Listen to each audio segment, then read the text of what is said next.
আর হইছে ভীমপুরের জীবন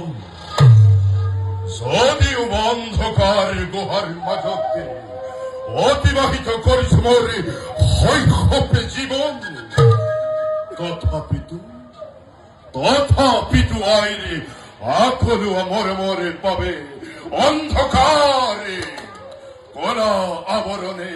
সারিব পরা নাই মোর শৈশবরে সোণালী জীবন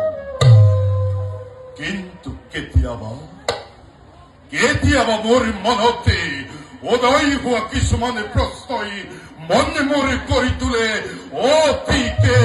অশান্ত কিয় আইৰ সৈতে অন্ধকাৰ গুহাৰ মাজতে কৰিছো জীৱন নিৰ্বাহ কোন মোর পিতা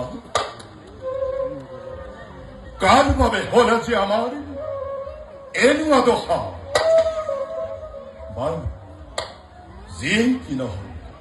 তথাপিত জননীর প্রতি নাই মোর